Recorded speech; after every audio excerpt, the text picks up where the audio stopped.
క్రీస్తునందు ప్రియులారా, యేసుక్రీస్తు నామములో మీకు శుభాలు తెలియచేస్తున్నాం. క్రీస్తు రాకడ ధ్వని శాంతి ఆదరణ సందేశాలు అను టీవీ కార్యక్రమం కొరకు ప్రేమతో మిమ్మల్ని ఆహ్వానిస్తున్నాం. మీరు మీ విలువైన సమయాన్ని కేటాయించుకొని మా కార్యక్రమాలు చూస్తున్నందుకు మీకు కృతజ్ఞతలు. ఈ కార్యక్రమాలు మీ ఆత్మీయ ప్రయోజనములకు ఎంతో సహాయపడుతున్నామని నమ్ముతున్నాం.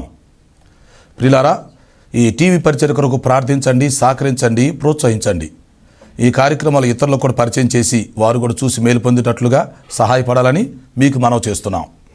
విశ్వాసంతో ఎంతో ఖర్చు పెట్టి కొనసాగిస్తున్న ఈ కార్యక్రమాలు తుది వరకు కొనసాగేటట్లుగా ప్రార్థించండి. దేవుడు మిమ్మల్ని ప్రేరేపిస్తే మీరు కూడా ఒక కార్యక్రమానికి స్పాన్సర్ చేసి ఈ పరిచర్యలో పాలిభాగస్తులు కావాలని ప్రేమతో మనవి చేస్తున్నాం. ప్రత్యక్షంగా టీవీ ద్వారా మేము సువార్త ప్రకటిస్తున్నాము. పరోక్షంగా ప్రార్థిస్తున్న వారు, సహకరిస్తున్న వారు, మమ్మలను ప్రోత్సహిస్తున్న వారంతా ఈ పరిచర్యలో పాలిభాగస్తులు అని జ్ఞాపకం చేస్తున్నాం. యేసుక్రీస్తు వారు ఇచ్చిన గొప్ప ఆజ్ఞని మేము పాటిస్తున్నాం. మీరు వెళ్ళి సమస్త జనులను శిష్యులుగా చేయుడి అని ప్రభు చెప్పారు. కనుక ఈ టీవీ ద్వారా మీ గృహాల్లో ప్రవేశించి మిమ్మల్ని పలకరించి మీకు సువార్త చెప్పి ప్రభు రాకడ కొరకు ఎత్తబడే దేవుని సార్వత్రిక సంఘము కొరకు మిమ్మల్ని సిద్ధపరచడానికి మా వంతు ప్రయత్నాన్ని మేము కొనసాగిస్తున్నాం. యేసుక్రీస్తు రెండవ రాకడను గూర్చి, ప్రపంచ భవిష్యత్తును గూర్చి అనేకమైన విషయాలు మనం తెలుసుకొని మనం సిద్ధపడి మనం ఇతరులను సిద్ధపరచడానికి దేవుడు మనకిచ్చిన ఈ మంచి అవకాశాన్ని మనమందరం కలిసి వినియోగించుకుందాం. ప్రస్తుతం మనం రెండవ రాకడ వర్తమానాలు ఒక సబ్జెక్టుగా తీసుకొని సీరియల్గా ధ్యానం చేస్తున్నాం. ఈరోజు 72వ వర్తమానం, రెండవ రాకడ ఆలస్యమగుటకు కారణాలు. రెండవ కారణం నశించిపోతున్న ఆత్మ రక్షణ. ప్రార్థన. తండ్రి, నీ పాదములకు స్తోత్రం చెల్లిస్తున్నాం. రాకడ వర్తమానాలు 72వ వర్తమానం తీసుకోబోతున్నాం. సహాయము చేయండి. ఆత్మల రక్షణ. మీ దాసుని నన్ను బలపరిచి వాడుకోండి. మీరు బోధకులై మాకు బోధ చేయమని మనం చేస్తున్నాం. ఈ కార్యక్రమం సహకరిస్తున్న కుటుంబం దీవించండి. రక్షణ లేని వారందరికీ రక్షణ దయచేయండి. రక్షణ పొందిన వారిని సంఘంలో స్థిరపరిచి బలపరిచి మీ రాకడ కొరకు సిద్ధపరచమని మనం చేస్తున్నాం. మాకు అవసరమైన సందేశం దయచేసి మీరే మహిమ పొందమని యేసు పరిశుద్ధ నామములో అడుగుచున్నాను తండ్రి, ఆమేన్. ప్రియులారా, మంచిది. కూడి వచ్చిన మీ అందరికీ శుభాలు తెలియచేస్తున్నాం. ఈరోజు మన ధ్యానాంశం యేసుక్రీస్తు రెండవ రాకడ ఆలస్యమగుటకు కారణాలు. ఓకే ప్రియులారా, మీరు వింటున్న చూస్తున్న ఈ వర్తమానాలు క్రీస్తు రాకడ ధ్వని యూట్యూబ్లో, ఫేస్బుక్లో మీకు అందుబాటులో ఉంటున్నాయి. ఆ అవకాశం ఉపయోగించుకోండి. క్రీస్తు రాకడ ధ్వని యూట్యూబ్ ఛానల్ ఇంకా ఎవరైతే చేసుకోలేదో వారు సబ్స్క్రైబ్ చేసుకోండి. మిగిలిన వారికి షేర్ చేయండి. ఓకే, యేసుక్రీస్తు రెండవ రాకడ ఆలస్యమగుట, ఈ అంశాన్ని గురించి మనం ధ్యానం చేస్తున్నాం కదా. గత కార్యక్రమంలో రెండవ రాకడ ఎందుకు ఆలస్యం అవుతుందో మొదటి కారణం మీకు చెప్పాం. ఏమిటి? సువార్త ప్రకటన. రెండవ కారణము ఆత్మల రక్షణ. గుర్తుపెట్టుకోండి. నశించిపోతున్న ఆత్మల కొరకు ఆయన తన రాకడ ఆలస్యం చేస్తున్నాడు.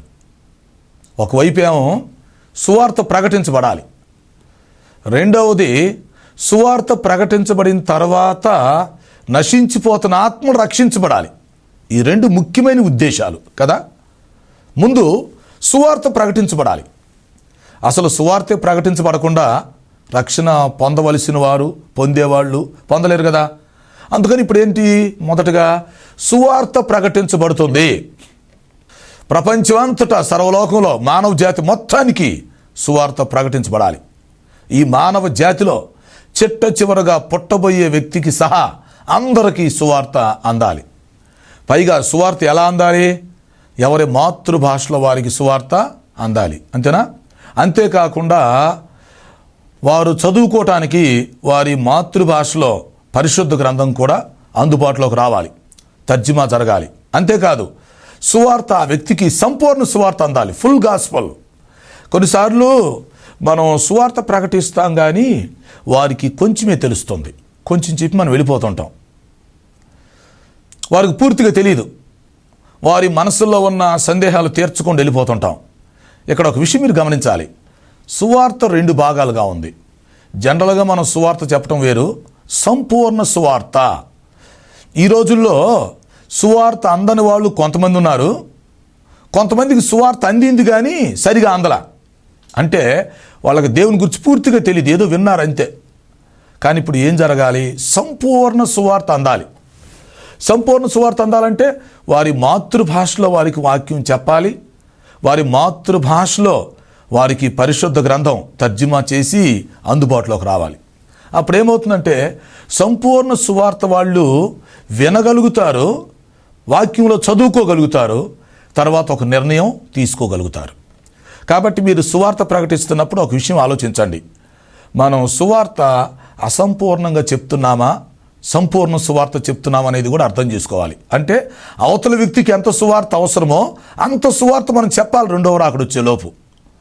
ఈ విషయంలో చాలాసార్లు నేను బాధపడ్డాను. ఎందుకంటే నేను కొత్తలో తర్వాత కొంతకాలం వరకు సువార్త ప్రకటిస్తూ వచ్చాం, కానీ వారికి సంపూర్ణ సువార్త అందిస్తున్నామా అనే డౌట్ వచ్చేదన్నమాట. అంటే ఏదో మన సమయాన్ని బట్టి కొన్ని విషయాలు చెప్పి వచ్చేవాళ్ళం, లేకపోతే కొన్ని పత్రికలు ఇచ్చి వచ్చేవాళ్ళం. కానీ ఒక వ్యక్తికి సంపూర్ణ సువార్త వెళ్ళాలిగా. వాక్యం తెలిసినోడే సరిగ్గా రక్షించబట్టలేదు, మరి సంపూర్ణ సువార్త అందనోళ్ళు ఎలా మారతారు? ఒకవేళ మారాలని ఉన్నా కూడా వాళ్ళ మనసులో కొన్ని డౌట్స్ వాళ్ళకు ఉండొచ్చు కదా. కాబట్టి జనరల్గా సువార్త చెప్పటం వేరు, ఒక వ్యక్తికి సంపూర్ణ సువార్త వెళ్ళాలి, అతనికి సమృద్ధిగా సువార్త అందాలి. ఆ తర్వాత రక్షణ పొందుతాడా పొందడనేది అతని ఇష్టం. వాక్యంలో ఒక మాట ఉంది, సువార్త అను వెర్రితనము చేత మనుషులను రక్షించుట దేవుని దయాపూర్వక సంకల్పమై ఉన్నది. అంటే దేవుడు ఏమనుకుంటున్నాడు? తన రాకడొచ్చేలోపు సువార్త ద్వారే ఆత్మను రక్షించాలనుకుంటున్నాడు. సువార్త ద్వారా రక్షించబడటం అనేది దేవుని దయాపూర్వకమైన సంకల్పం. సువార్త అనేది మనుషులకు వెరితనంగా ఉండొచ్చు, అయినా దేవుడు ఆ సువార్త ద్వారే ఆత్మను రక్షించాలనుకుంటున్నాడు. చరిత్ర ద్వారా, సైన్స్ ద్వారా, లేక ధర్మశాస్త్రం ద్వారా, వేదాల ద్వారా, చిటకాల ద్వారా, లేకపోతే కొన్ని అద్భుతాల ద్వారా అలా మానవ జాతిని రక్షించాలని దేవుడు అనుకోవట్లేదు. అవన్నీ రక్షించబడటానికి సహాయపడవచ్చు, కానీ మానవుని రక్షించడానికి దేవుడు అనుకున్నటువంటి పద్ధతి ఏంటంటే సువార్త. సంపూర్ణ సువార్త అనేది ప్రకటించబడాలి. అప్పుడు ఒక వ్యక్తి నమ్ముతాడా నమ్మడా అతని ఇష్టం. అందుకని ప్రభు ఏం చెప్పాడు? సువార్త ఆజ్ఞ ఇచ్చాడు. మార్కు సువార్త 16వ అధ్యాయంలో 15-16 వచనాల్లో ఈ సువార్త ఆజ్ఞ ఇవ్వబడింది. మరియు మీరు సర్వలోకమునకు వెళ్ళి సర్వ సృష్టికి సువార్తను ప్రకటించుడి. నమ్మి బాప్తీసం పొందినవాడు రక్షించబడతాడు, నమ్మని వారికి శిక్ష విధించబడుతుంది. ప్రస్తుతానికి మీరు సువార్త ప్రకటించండి, నా రెండవ రాకడ వచ్చేంతవరకు సువార్త ప్రకటించండి. సువార్త పని పూర్తయిపోయిన వెంటనే రాకడ వచ్చేస్తుంది. అప్పుడు రక్షణ పొందేవాళ్ళు పొందుతారు, పొందనవాళ్ళు పొందరు. నేను వచ్చినప్పుడు మానవ జాతికి తీర్పు తీరుస్తాను. ఎవరైతే నమ్ముతారో, ఈ సువార్తను అంగీకరిస్తారో, ఆ నమ్మినోళ్ళు, బాప్తీసం తీసుకున్నోళ్ళు రక్షించబడతారు. ఈ నమ్మని వారికి నేను రెండవ రాకడలో వచ్చినప్పుడు శిక్ష విధిస్తాను అని ప్రభు చెప్తున్నాడు. కాబట్టి ఇప్పుడు ఏంటంటే ప్రియులారా, రెండవ రాకడ ఎందుకు ఆలస్యం అవుతుంది? ఒకటేమో సువార్త ప్రకటించబడాలని, సంపూర్ణ సువార్త ప్రకటించబడాలి. రెండవది ఏంటి? ఆత్మల రక్షణ. నశించిపోతున్న ఆత్మలు రక్షించబడాలి. కేవలం సువార్త మాత్రం ప్రకటించబడాలని దేవుడు అనుకోవట్లేదు, ఆత్మలు రక్షించబడాలని దేవుడు ఆశపడుతున్నాడు. అందుకని దేవుడు ఏం చేస్తున్నాడు?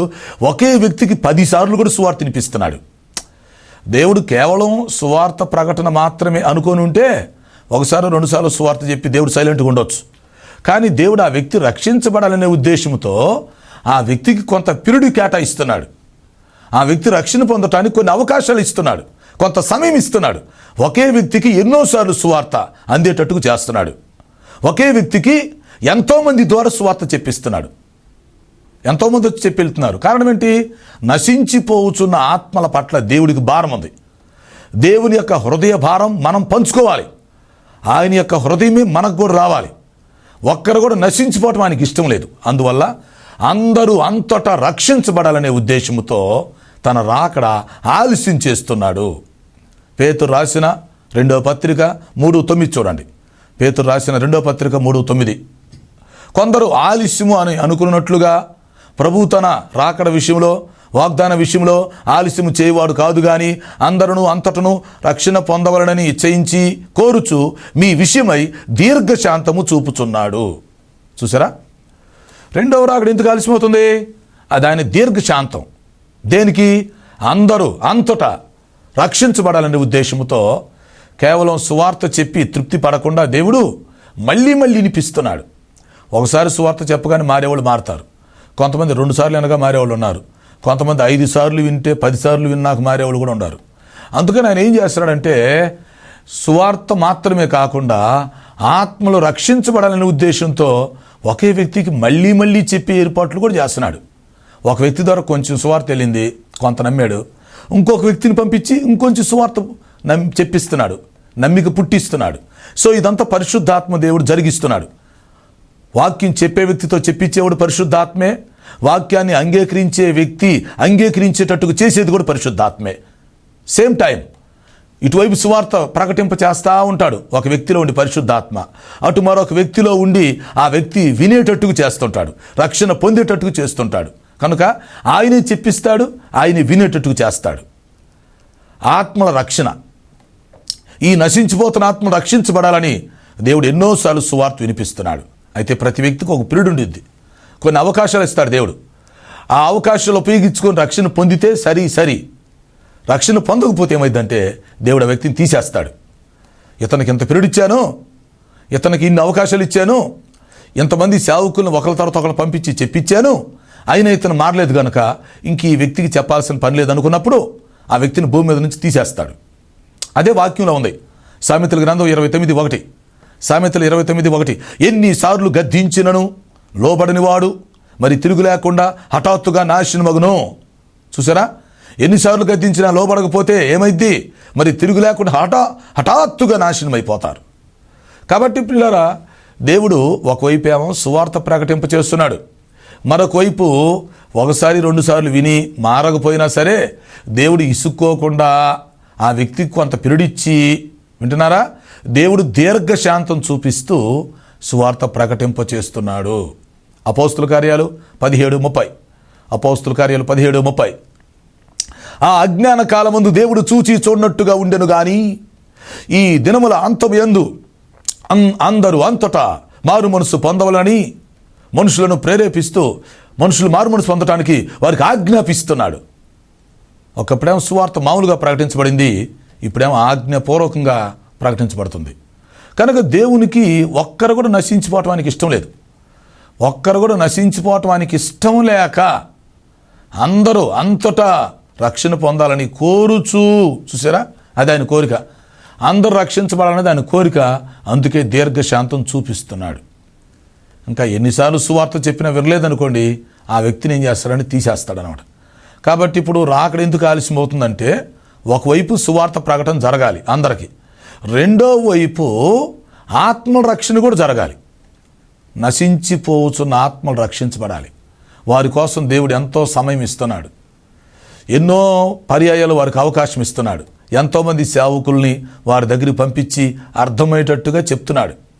కొన్నిసార్లు వాళ్ళు దేవుడిని తిట్టుకున్నా, దూషించినా, దేవుని సేవకుల మీద నిందలేసినా, దేవుని సేవకులు హింసించినా, చర్చీలు పడగొట్టినా, మీటింగ్స్ ఆపేసినా, దేవుని పిల్లలకు ఎంతో నష్టం కలిగించినా, దేవునికి ఒకవైపు కోపం ఉన్నప్పటికీ, ఒకవైపు బాధ ఉన్నప్పటికీ, ఆ కోపము బాధ ప్రక్కన పెట్టి ఆయన దీర్ఘశాంతంతో మనుషులకు అవకాశం ఇస్తున్నాడు. అది అర్థం చేసుకోవాలి. అందుకే రాకడ ఆలస్యమవుతుంది. ఇప్పుడు రాకడ వస్తే చాలామంది ఇంకా రక్షణ పొందకుండా విడిచిపెట్టబడతారు. ఆ సంగతి ఆయనకి తెలుసు. విడిచిపెట్టబడే గుంపులో ఎక్కువ మంది ఉంటారని చెప్పి ఆయనకి తెలుసు. అందుకని ఆయన ఏమనుకుంటున్నాడు, నేను ఇంకా ఆలస్యం చేస్తే సువార్త ఎక్కువ మందికి చెప్పొచ్చు, మళ్ళీ మళ్ళీ చెప్పొచ్చు, రక్షణ పొందవలసిన వాళ్ళు ఇంకా ఎంతోమంది రక్షణ పొందుతారు అని రాకడ ఆలస్యము చేస్తున్నాడు. అది గమనించాలి. మత్తయి సువార్తలో 25వ అధ్యాయంలో 10 మంది కన్యకల ఉపమానంలో ఆ సత్యాన్ని మనం గుర్తించాలి. 10 మంది కన్యకలు అక్కడ కూర్చున్నప్పుడు, పెండ్లి కుమారుని కొరకు ఎదురు చూస్తున్నప్పుడు ఏమి జరిగింది, పెండ్లి కుమారుడు ఆలస్యం చేశాడు. ఎందుకు ఆలస్యం చేశాడు అంటే, బుద్ధి లేని కన్యకలు 5 ఉన్నారు కదా, నశించిపోతున్న ఆత్మలు అవి. కాబట్టి ఆ 5 కోసం ఈయన ఆలస్యం చేశాడు. ఒకవేళ 10 మందికి సువార్త అంది ఉండొచ్చు, ఉదాహరణకి 10 మందికి సువార్త అంది ఉండొచ్చు, 5 రక్షణ పొందారు, 5 రక్షణ పొందలేదు. అర్థమైందా? అయితే ఇప్పుడు పెండ్లి కుమారుడు ఎందుకు ఆలస్యం చేశాడు, ఈ రక్షణ పొందని వాళ్ళు పొందటానికి. అది ఎవరైతే రక్షణ పొందలేదో వాళ్ళు రక్షణ పొందాలనే ఉద్దేశంతో ఒకవేళ వాళ్ళకు సువార్త అంది ఉండొచ్చు, దేవుడి గురించి తెలిసి ఉండొచ్చు, అయినా వాళ్ళు రక్షణ పొందలా. కన్యకలుగా పిలువబడుతున్నారు కానీ కన్యకల లక్షణాలకు లేవు. పెండ్లి కుమారుడు కొరకు తగిన సిద్ధపాటు లేదు కనుక పెండ్లి కుమారుడు ఏమనుకుంటున్నాడు, ఈ సిద్ధపడ్డ 5గురిని తీసుకెళ్ళిపోదాం అనుకోవట్లేదు. మిగిలిన 5గురు కూడా కన్యకలే కదా, కన్యకలమని చెప్పుకుంటున్నారు కదా, వాళ్ళు కూడా నా కోసం ఎదురు చూస్తున్నారు కదా, కనుక వారిని కూడా రక్షిస్తే మంచిది, 10 మందిని తీసుకెళ్దామని చెప్పి బుద్ధి లేనటువంటి 5గురు కన్యకల కోసం ఆయన ఆలస్యం చేశాడు. అంటే భూలోకములో ఎంతమంది అయితే ఇంకా రక్షించబడకుండా ఉన్నారో, ఇంకా యేసుక్రీస్తుని సొంత రక్షకుడుగా ప్రభువుగా అంగీకరించడం లేదో, ఎంతమంది ఇంకా బాప్తీసం తీసుకోలేదో, ఎంతమంది ఇంకా బలలో పాల్గొనట్లేదో, ఎంతమంది ఇంకా పరిశుద్ధాత్మను పొందుకోలేదో, ఎంతమంది ఇంకా సంఘానికి రాకుండా దేవుని ఆరాధించకుండా ఉంటున్నారో, వీళ్ళందరూ కూడా రక్షణ పొందాలనే ఉద్దేశంతో ఏదో ఒక విధంగా వాళ్ళు రక్షణ పొందాలని దేవుడు ఆశపడుతున్నాడు. కష్టాతనం మిశ్చాతనం వాళ్ళు రక్షించబడితే అందరినీ సార్వత్రిక సంఘంలో తీసుకుని వెళ్ళిపోవచ్చని దేవుడు ఆలోచిస్తున్నాడు, ఆశపడుతున్నాడు, ఆలస్యం చేస్తున్నాడు. చూసారా, ఆలోచించి ఆశపడి ఆలస్యం చేస్తున్నాడు. అప్పుడేమవుతుంది, దేవుడు ఆలస్యం చేయటం వల్ల కొంతమంది రక్షించబడుతూనే ఉన్నారు, ఇంకా ఆలస్యం చేయటం వల్ల ఇంకొంతమంది రక్షించబడుతున్నారు, ఇంకా ఆలస్యం చేయటం వల్ల ఇంకా కొంతమంది రక్షించబడుతున్నారు. అయితే దేవుని ప్రణాళికలో ఉన్న వాళ్ళందరూ రక్షించబడాలనే దాని ఉద్దేశం. అపోస్తుల కార్యాలు 14వ అధ్యాయం అక్కడ చివరి వచనంలో ఏమిటిదంటే, అపోస్తుల కార్యాల 14వ అధ్యాయంలో నిత్య జీవం కొరకు ఎందరూ నిర్ణయించబడిరో వారందరూ రక్షించబడిరి అని ఉంది. దేవునికి ఒక రక్షణ ప్రణాళిక ఉంది. నిత్య జీవం కొరకు నిర్ణయించబడ్డ వాళ్ళు కొంతమంది ఉన్నారు. సో ఇప్పుడు అది ఎలా తెలుస్తుంది, సువార్త ప్రకటించబడుతూ ఉండాలి. సువార్త ప్రకటించబడుతూ ఉంటే ఆత్మలు రక్షించబడతా ఉంటాయి. ఎంతమంది అయితే రక్షించబడ్డారో వాళ్ళందరూ నిత్య జీవం కొరకు నిర్ణయించబడ్డారని మనం అర్థం చేసుకోవాలి. నిత్య జీవం కొరకు కొందరు నిర్ణయించబడ్డారని మనం అనుకోకూడదు. ఎంతమంది రక్షించబడ్డారో వారందరూ నిత్య జీవం కొరకు నిర్ణయించబడ్డారు అనుకోవాలి మనం.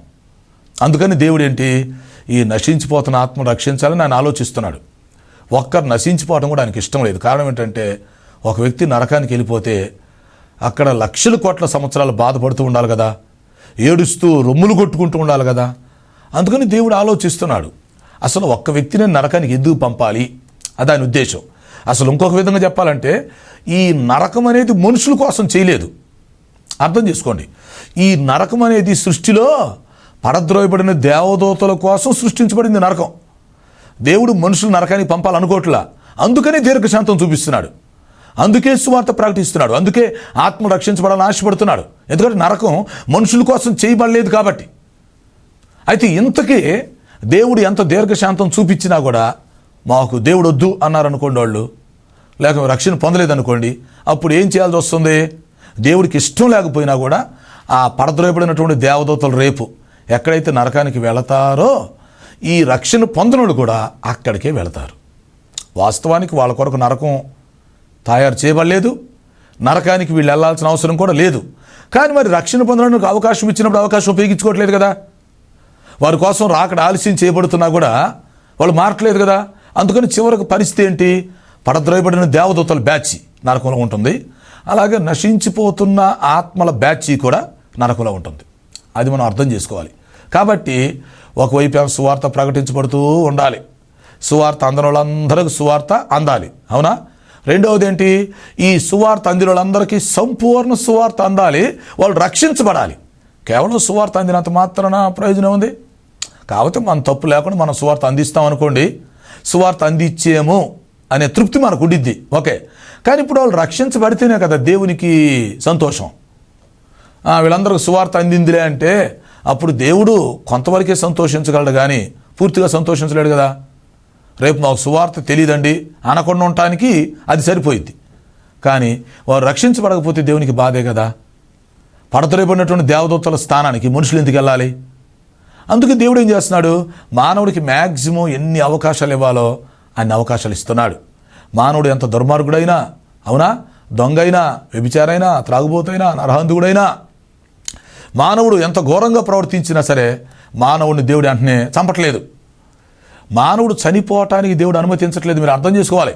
మానవుడు దుర్మార్గుడు అండి, చనిపోవచ్చుగా, దేవుడు అతన్ని మరణించనివ్వట్లేదు.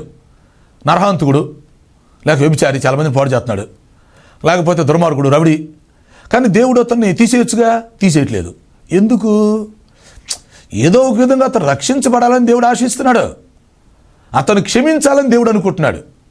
అతను సువార్త అందించాలి, అతను ప్రేమించాలి, అతను క్షమించాలి, రక్షించాలి, శిక్ష నుంచి తప్పించాలి, నరకం నుంచి తప్పించాలి. అది దేవుని ఉద్దేశం. అందువల్ల దేవుడు ప్రతి వ్యక్తికి అవకాశం ఇస్తున్నాడు. యెహెజ్కేలు గ్రంథంలో 26వ అధ్యాయంలో ఉండిద్ది అనమాట.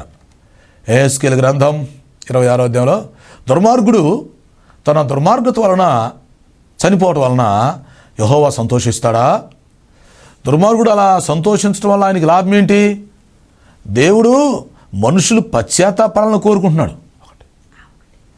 దేవుడు మనుషులు పశ్చాత్తాపడాలని కోరుకుంటున్నాడు, కానీ మనుషులు రక్షించబడాలనుకుంటున్నాడు. అందుకే రాకడ ఆలస్యం చేస్తున్నాడు. అంతేగాని దుర్మార్గుడు చనిపోవాలని దేవుడు అనుకోవట్లేదు. అందుకని కొన్నిసార్లు ఏమవుతుందంటే, ఎన్ని తప్పులు చేసినా, ఎన్ని పాపాలు చేసినా వాళ్ళు ఎక్కువ కాలం బ్రతుకుతూ ఉంటారు. అప్పుడు ఏమనుకుంటారంటే, దేవుళ్ళు వెళ్ళారా, దేవుడు ఉంటే మరి ఎందుకు చూడలేదేంటి, దేవుడు ఉంటే మరి శిక్షించవచ్చు కదా, దేవుడుంటే ఈ దుర్మార్గుడు ఇన్ని సంవత్సరాలు ఎందుకు బ్రతికాడు అనుకుంటారు కొంతమంది. ఎవడు బాధ వాడిది. తెలుగులో సామెత ఉందిలేండి, ఏగ బాధ ఏద్ది, దోమ బాధ దోమదంట. ఏగ బాధ ఏంటి? దానికి బెల్లం కావాలి. దోమ బాధ ఏంటి? దీనికి రక్తం కావాలి. ఏక్కి రక్తం అవసరం లేదు, దోమకి బెల్లం అవసరం లేదు. అర్థమైందా మీకు? ఎవడు బాధ వాళ్ళది. మనమేమనుకుంటాం, ఈ వ్యక్తి ఏందిరా, దేవుడు ఈ వ్యక్తిని ఎలా ఉంచుతున్నాడు రా, లేక ఎంతమంది దుర్మార్గులు ఉన్నారు, వాళ్ళు పాపం చేస్తున్నారు, దేవుడు వాళ్ళని ఉన్నెత్తున్నాడు, దేవుడు ఉన్నాడా అనుకుంటాం మనం. అంటే మన ఉద్దేశం ఏంటి?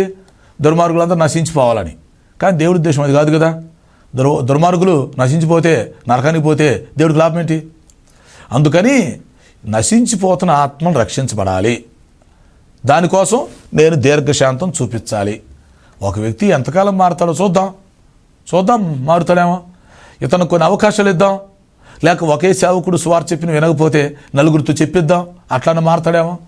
అలాగే దేవుడు ఆలోచిస్తున్నాడు. సువార్త ప్రకటించబడాలి, ఆత్మ రక్షించబడాలి. అందుకే ఆయన తన రాకడ ఆలస్యము చేస్తున్నాడు. కొందరు ఆలస్యమని ఎంచుకున్నట్లుగా ఆయన తన వాగ్దానం గురించి ఆలస్యం చేయవాడు కాదు, కానీ అందరూ అంతటా మారు మనసు పొందవాలని ఉద్దేశించుచు కోరుచు మీ విషయమై దీర్ఘశాంతము చూపుచున్నాడు. కాబట్టి ప్రియులారా, దేవుని యొక్క దీర్ఘశాంతాన్ని మనం అర్థం చేసుకోవాలి. నోవాహు కాలంలో జలప్రళయం వచ్చినప్పుడు దేవుడు సడన్గా తీసుకురాలేదు కదా. 120 సంవత్సరాలు చెప్పాడు, వాళ్ళకి అవకాశం ఇచ్చాడు, ఉపయోగించుకోలేదు కనుక చనిపోయారు. అంతేనంటారా? నోవాహు కాలంలో దేవుడు వాళ్ళకి నీతి సువార్త ప్రకటించాడు, అవకాశం ఇచ్చాడు. వారు అవకాశం ఉపయోగించుకోలేదు కనుక జలప్రళయంలో ఏమైపోయారు? నశించిపోయారు. మరి యోనా కాలంలో ఏం జరిగింది? నినివే పట్టణం నాశనమయ్యే ముందు దేవుడు వాళ్ళకి యోనా ద్వారా సువార్త ప్రకటింపచేశాడు. అప్పుడేమైంది? నినివే పట్టణస్తులందరూ ఏం చేశారు? ఉపవాసం ఉండి బూడిద పోసుకొని గోనిపట్టు కట్టుకొని పశ్చాత్తాపడి పాపాలను ఒప్పుకొని విడిచిపెట్టి మారుమనసు పొంది రక్షించబడ్డారు. చూడండి, అంటే నోవహు కాలంలో ఆ ప్రజలకి చెప్పాడు, వాళ్ళు మారలేదు, నశించిపోయారు. మరి యోనా కాలంలో యోనా భక్తుడు నినివే ప్రాంతానికి సువార్త ప్రకటించాడు. ప్రకటించడం వల్ల ఏమైంది? వాళ్ళు రక్షించబడగలిగారు. రావాల్సిన నాశనం తప్పిపోయింది.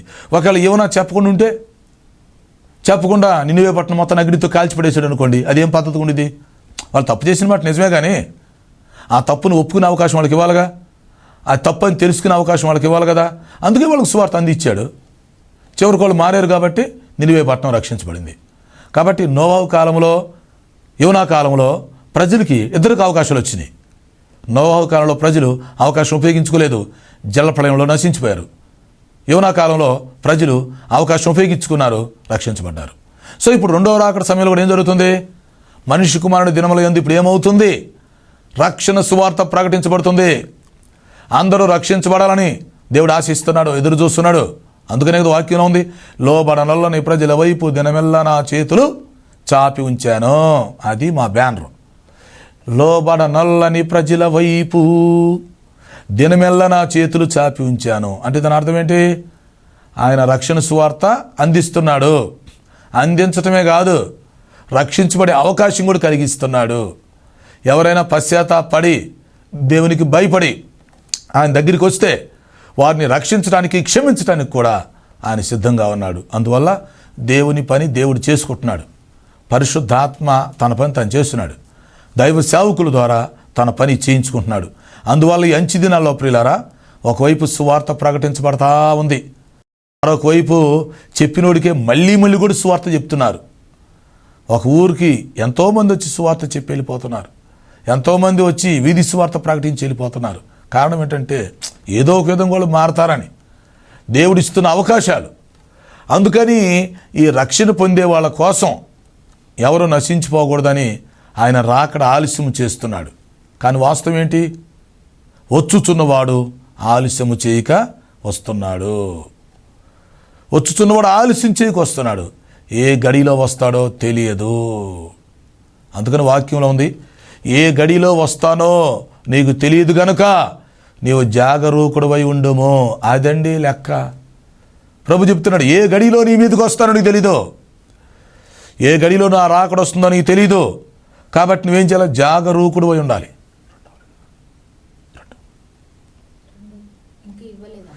నువ్వు జాగరూకుడవై ఉండాలి. కారణం ఏంటి? నువ్వు నశించిపోకూడదని ఆయన ఆలోచిస్తున్నాడు. నువ్వంటే ఆయనకు ప్రేమ, నిన్ను క్షమించాలనే ఉద్దేశం ఆయనకుంది. కానీ ఆయన నువ్వు అర్థం చేసుకోవాలి కదా. కొంతమందికి ఆయన సువార్త అందలేదు, కొంతమందికి ఆయన సువార్త అందింది కానీ సంపూర్ణ సువార్త అందలేదు, కన్ఫ్యూజ్లో ఉన్నారు. కొంతమంది ఏం చేస్తున్నారంటే మానవ జ్ఞానంతో, అర్థం చేసుకోండి, మానవ జ్ఞానంతో రక్షించబడాలని వాళ్ళకి తెలిసినా కూడా వాళ్ళు మంచోళ్ళు కాదు, వీళ్ళు మంచోళ్ళు కాదు, లేకపోతే క్రైస్తవులు ఎవరు మంచిగా ఉన్నారు అని ఇతరులను చూసి కొంతమంది ఆగిపోతున్నారు. అది మరీ తప్పు. అంటే వాళ్ళకి రక్షించబడాలని తెలుసు, దేవుడు ఆ జ్ఞానం వాళ్ళకి ఇచ్చాడు. కానీ వాళ్ళు ఏమనుకుంటున్నారు? ఈ రక్షించబడ్డవాడు కుదురుగా ఉన్నాడా, ఆ సేవకుడు కుదురుగా ఉన్నాడా, ఈ సేవకురాలు కుదురుగా ఉందా, ఆ విశ్వాసం మంచోడా, ఈ విశ్వాసం మంచిదా అని కొంతమంది క్రైస్తవులను చూసి వాళ్ళు సరిగా లేరని కొంతమంది రక్షణ పొందేవాళ్ళు ఆగిపోతున్నారు. ఇదంతా తప్పు. తెలుగులో ఒక సామెత ఉంది, తొడగోసుకున్నాడు బతుకుతాడు కానీ మెడగోసుకున్నాడు బతకడు. వాళ్ళెవరో మంచిగా ఉండలేదని చెప్పి వాళ్ళని చూసి నువ్వు రక్షణ పొందకుండా ఉంటావా? అంటే నువ్వు మనుషుల కోసం రక్షణ పొందుతున్నావేంటి? గుర్తుపెట్టుకోవాలి, మనం దేవుని కోసం రక్షణ పొందట్లేదు, మనుషుల కోసం రక్షణ పొందట్లేదు. ఎవరి వ్యక్తిగత జీవితం కోసం వాళ్ళు రక్షణ పొందుతున్నారు. అది కనుక రాకడలో ప్రతి ఒక్కళ్ళలో రక్షణ పొంది సిద్ధపాటు కలిగి ఉండాలి. దేవుడికి ఏదో మనం దానం చేస్తున్నట్టుగా ఫీల్ అవ్వకూడదు, లేకపోతే మనుషులు బాగలేరని చెప్పి వాళ్ళని ఏదైనా ఉద్ధరిస్తున్నట్టు వాళ్ళ వైపును చూడకూడదు. ఎవరి వ్యక్తిగత జీవితం కోసం వాళ్ళు రక్షణ పొందాలి. ఈ నశించిపోతున్న ఆత్మను రక్షించబడటానికి ప్రభు తన రాకడ ఆలస్యం చేస్తున్నాడు. ఈ ఆలస్యాన్ని అందరూ అర్థం చేసుకొని అందరికీ సువార్త ప్రకటించాలి, అందరూ రక్షణ పొందటానికి ప్రయత్నం చేయాలి. శిలువ రక్తంలో జీవితాలు కడుక్కొని శుద్ధి చేసుకొని రక్షణ పొందే భాగ్యం పొందుకొని నిత్య జీవంలోకి వెళ్ళాలి. అట్టి కృపను దేవుడు మనందరికీ దయచేయునుగాక. ప్రార్థన. తండ్రి నీకు స్తోత్రాలు, విన్న వర్తమానం మా హృదయాల్లో ఫలింప చేయమని మనం చేస్తున్నాం. రక్షణ లేని వారికి రక్షణ దయచేయండి. సమస్యలతో, అనారోగ్యతతో, అవసరాలతో ఉన్నవారికి సహాయం చేసి మహిం పొందమని యేసు పరిశుద్ధ నామంలో అడుగుచున్నాను తండ్రి. ఆమేన్. తండ్రి, కుమార, పరిశుద్ధాత్మ త్రియక దేవుని దీవెన మనకు తోడై నడిపించునుగాక. ఆమేన్, ఆమేన్. ప్రియులారా, ఈ కార్యక్రమాలకు స్పాన్సర్ చేయాలని ఆశించినట్లయితే మా సెల్ ఫోన్ నెంబర్కి SMS చేయండి. 9440402368 9440402368. God bless you.